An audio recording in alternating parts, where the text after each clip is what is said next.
This program was first broadcast on Canterbury's community access radio station Plains FM 96.9 and was made with the assistance of New Zealand On Air. It's time for Emergence News on Plains FM 96.9, citizen-made radio.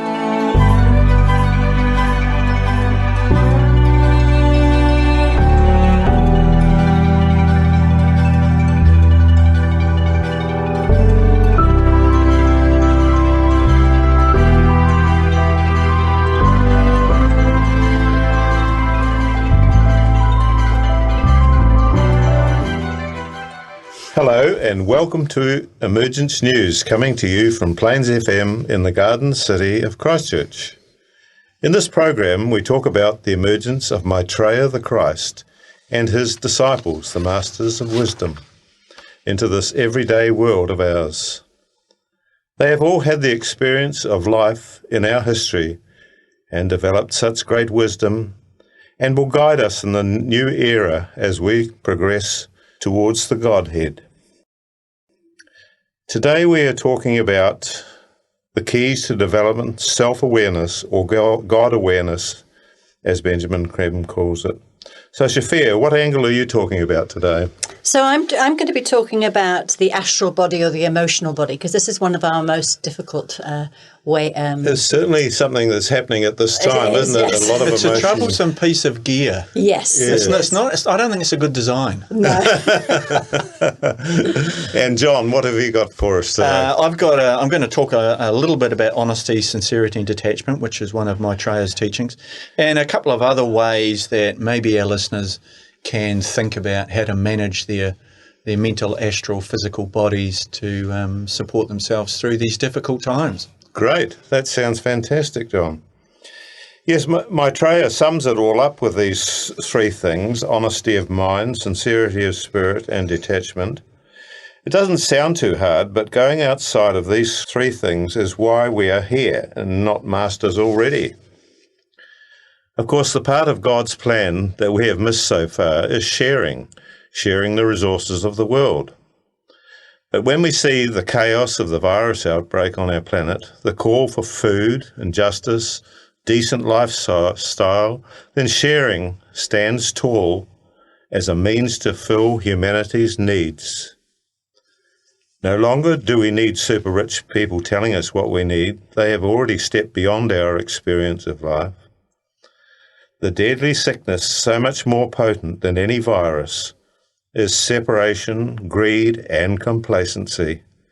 I think Maitreya says complacency is the worst of our evils, doesn't he? Yeah. Mm-hmm. Yeah. And we don't see the 5,000 children in India dying every day of starvation and malnutrition. We are so self-centered. But in our group, we're involved in meditation and would recommend it to anyone looking to think beyond the purely physical world. There's a vast world beyond our physical reality. Even just in the higher realms of the 7 levels of physical, we have the beyond into the level of the soul, to realize that we are immortal beings and have already had thousands of lifetimes, can eliminate the fear of death. We can make use of the lockdown reset and explore the hidden realms of our spiritual nature, for this is our area of immortality. We need to set our creativity free and solve the world's problems. Maitreya says, we must fix this world under his guidance. He cannot do it for us, or he would be breaking the law. So it is up to us to do the work. He has promised undreamed of technologies once we give up war forever. So we seek a true brotherhood of man. This is what we're here for.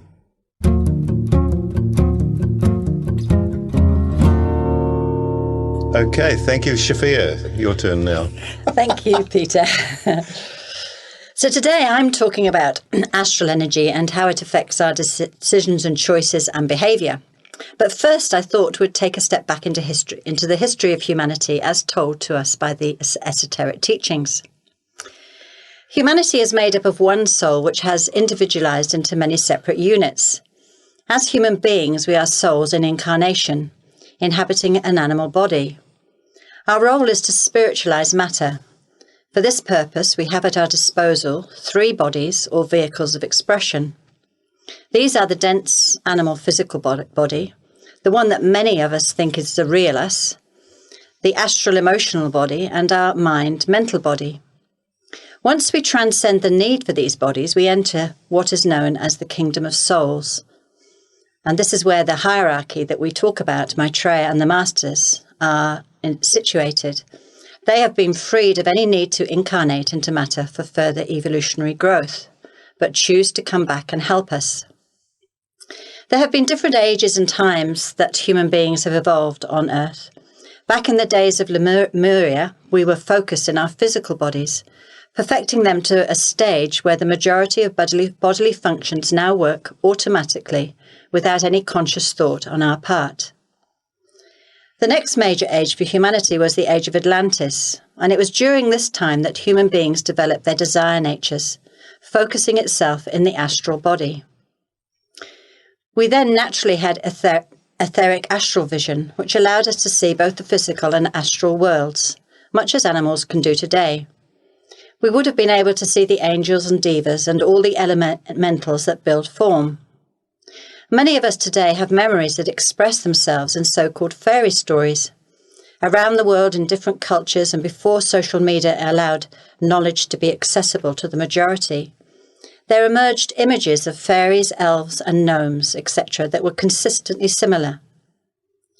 That begs the question that perhaps imagination is merely the remembrance of ancient memories. During this period, we are told that human beings, whilst well developed physically, had only the germ of mind. We lived instinctively, centered in our emotional or astral body. Those who had developed mind energy were able to rule over the majority. They became seduced by power, depravity and corruption ruled. From ancient myths, we learn of the sinking of the great continent of Atlantis. This is confirmed by many stories of the Ark. And in the esoteric teachings, we learn that the hierarchy withdrew at this time, allowing the ending of an age that had become destructive and unsustainable. Today, we find ourselves at another crossroads where the depraved, corrupt, and unsustainable is once again beckoning. Humanity has traversed long and hard and with much suffering through the Dark Ages or the age of Kali Yuga. We as human beings now have a well-developed sense of individuality, and mind power is developing, allowing us to think rather than just react. We can observe the development of the mental faculties in the many amazing discoveries, initiatives, and creative endeavours that are fueled by the emotional or desire body, and that have flowered over the last couple of centuries. Our next challenge is to learn to master our very highly developed astral emotional bodies. When this aspect of ourselves serves us, it brings the desire nature into play and is essential to manifest our creative endeavours, whatever they may be. We know it is the people who have passion and fire that are the great builders and innovators. It has gifted us many beautiful buildings like the Taj Mahal, books to feed our mind, technology to connect us through time and space. We are better educated, more socially aware, and medically advanced. We are also witnessing a distortion of this immensely powerful dominant energy, which manifests in esoteric terms as glamour. Fear, separation, hatred, suspicion are all major glamours that are manifesting widely at this point in time. Conspiracy theories abound. The glamour of separation allows racial hatreds to flourish. Social media allows us to be bombarded with misinformation. This socially distant medium has seen the rise of venomous, hate-filled comments which feeds the glamour of our sense of separation. The other side, of course, is it allows us access to the beauty of the natural world and the nobleness of human spirit. Another example of the sword of cleavage, the intense polarization we are dealing with that we talked about in our last programme. Globally, these astral glamours are being triggered in an unprecedented way. That word has been abounding, hasn't it, the last few months? Unprecedented. Have we got any other words for it? Massive. Yes. A major example is, of course, the recent killing of George Floyd. Murdered by police in full view of people recording. The reaction has been global, resulting in widespread protests. Generally, the protests have been peaceful, which is heartening to witness, because I think it shows a sort of a developing of control over the astral body, doesn't it? For those? Restraint, yes. Yeah. However, violence has been met with violence. Frustration and anger have spilled over into what would normally be considered criminal acts. There's been much judgment, condemnation, and comment about these reactions. One day we will understand and be able to master our astral bodies and control these reactions and our emotional nature. It is a difficult job in the best of conditions, as anyone walking the path of discipleship will tell you. When it sits within a culture of injustice and persecution, then maybe what we need to remember is, rather than judgment, that we think, there but for the grace of God, go I. Examples of control of the astral body can be seen with initiates like Gandhi and Martin Luther King. So Gandhi was initiate 2, wasn't he, which is showing Second control. degree, And yeah. what about Martin Luther King? Martin Luther King, I actually can't remember. No, Peter, I I'm can't. looking at you, Peter. I think 1.6, but Okay. heading that way anyway. Yeah. So once he's past 1.5, it's Yeah. towards mental polarisation. Yes. So he's certainly managing that astral body. Yes. Yeah. They both demonstrated control over their emotional bodies. They used their energy and passion for justice to create the non-violent movements that are now part of human history. As the majority of us awaken to the facts of our interdependence and interconnectedness and appreciate that we're all indeed one human family, we will create the conditions that create justice. As we've said many times before, sharing leads to justice, which in turn leads to peace. May we all hold that possibility in our hearts and minds as we work together to create a reality that works for all of us.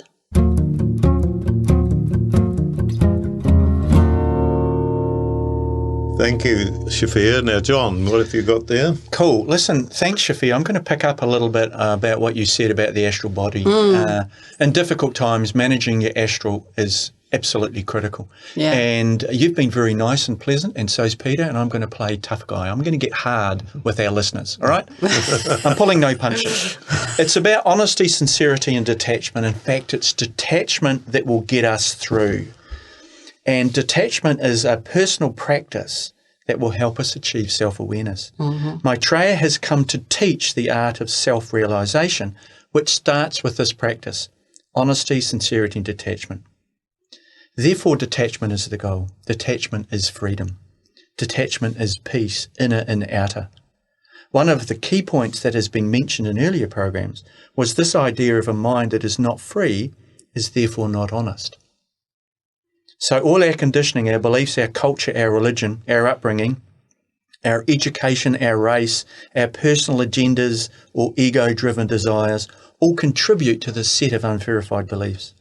These unverified beliefs contribute to our conditioning. The psychologists use the term unconscious bias. It is our bias, conscious or otherwise, that limits us. By limiting our mind, by making it difficult for us to be honest. Those filters that we place between us and the observed world actually make it difficult for us to be honest. It takes an open mind to be honest. Krishnamurti's quote, "I will observe without condemnation." So it's lack of detachment and lack of attachment to our astral that is causing us problems. I've just been reading the Discipleship in the New Age, and he's talking about the way to develop detachment is to become the observer. To observe with exactly what Krishnamurti saying, said. I'll observe without condemnation. Yeah. So I used to do an extreme form of martial arts, and my martial arts teacher used to say, take the head, attack the head. The body goes where the head goes. So you take the head, and he's absolutely right. So in a mental process with the mind, as Peter's mentioned, you need to be looking at meditation. Now, I do transcendental meditation, introduced to the West by Maharishi Mahesh Yogi, and I also do transmission with you guys. TM, transcendental meditation, teaches you to let go. Transmission teaches you to focus. Both really complementary mental exercises. Faith, I think you've got to have a faith. I think you have to have a philosophy.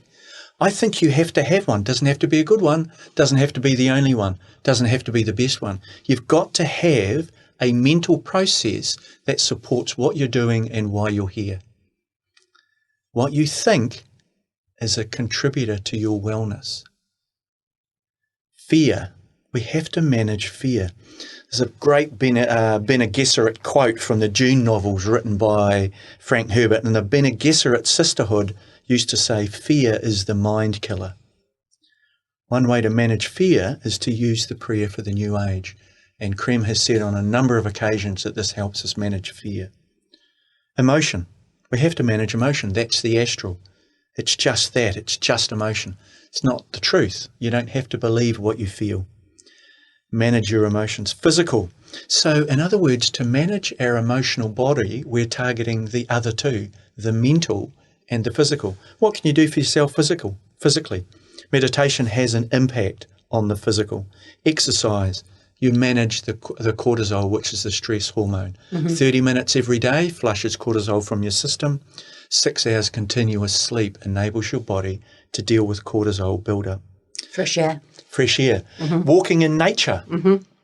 Being in a natural environment soothes the emotions. I recently watched a discussion by Sir John Kirwan on mental health, and he talked about breathing exercise, diaphragmatic breathing. He does it every day. I'm a big fan of gym-based exercise, so resistance training, weight training pumps more serotonin into the brain than any other form of exercise. So I'm targeting the physical. Nature, moving through nature. Social, connection with other people. And people that support you, people that care for you, people that look after you. Nutrition. Maitreya once said, eat only whole foods. I favour a plant-based diet, but it's not for everybody. And I would recommend less sugar. You've got to look after your physical body, and one of the ways you can do that is through nutrition. What has Maitreya brought to the table? Well, he has a great philosophy. He has a great worldview that places us as humanity very squarely in a good place. He has offered us his hand, and you can see Maitreya's hand in all his publications and in the Share International magazine. Takloti water. I use Takloti water every day. It's the healing waters from a spring in Mexico. You can buy them online. Reading Maitreya's messages are really inspiring, really soothing. And I think one of the constant Western thought streams that upsets us the most is that we haven't been able to differentiate between what I want and what I need. And that it's that wanting that drives that attachment that makes it very difficult to practice detachment. So what do I want versus what do I actually need to make myself happy and satisfied? So there's some ideas around managing the mental body and managing the physical body, which will have an impact on the astral. All right? Great. Cool. Thank you very much, Sean. Thanks, guys. This is the Emergence News on Plains FM. For more information, go to shareinternational.org. All right, Peter, you've got a message for us? I have indeed, John. This is one of the Master's messages from Share International by Benjamin Krem. The case for sharing. There will shortly come a time when humanity must reach a great decision. Troubled as it is on all sides by divisions and cleavage, a new approach must be found to the many problems which beset it. Without such a new approach, there is little doubt an ominous future would await mankind. Historically, there is no precedent for the present situation and conditions on earth. Never before have so many souls coexisted on the planet. Seldom, if ever, have the divisions between the groups been so painful and deep. Never has man controlled such forces of destruction as are now at his command, giving him power to destroy the life in every kingdom. When such destruction threatens, man must take stock and devise new ways to proceed. Of all the possible ways, there yet remains but one untried. Throughout his history, one simple answer has eluded man's grasp. The principle of sharing is the only one which will answer man's needs and solve his many problems. For it is fundamental to the plan of God himself. Without sharing, man denies his divinity and stores up for himself all future woes. Without sharing, unholy chaos reigns, and withholds from man the justice which is his by right. Sharing alone provides the opportunity to establish God's plan of brotherhood, and to remove from the world forever the sin of separation. How, lacking sharing, could man continue? How, without sharing, could he hope to survive? So great are the dangers in the present imbalance between the nations that luck alone would not suffice to see him through. A deadly sickness, separation and greed prevails upon the earth, and calls for drastic measures to effect a cure. The simple cure is at hand despite the outer chaos. The long-drawn testing of mankind is all but at an end. A raid against the forces which still hold man in thrall. The hierarchy of light retraces their steps and stand together under the banner of truth. Maitreya's mission begins with an appeal to men to share. His knowledge of men's hearts leave him certain of their choice and certain of their readiness to make the needed changes. Men must share or die, as he said, knowing well that men will choose to share and live, and to create with him a better future.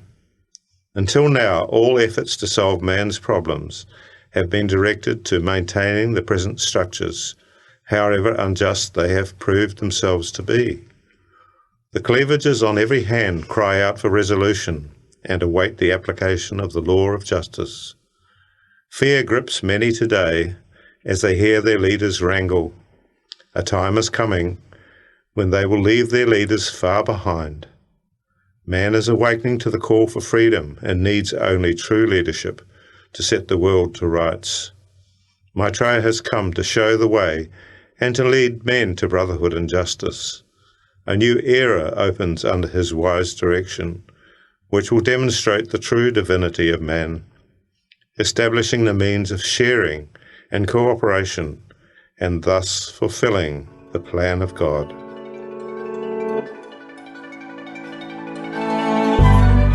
All this information can be found on the Share International website, www.share-international.org. Scorpio Books in Christchurch carries the magazine and some books. And also don't forget the podcasts, which are available on the Plains FM website.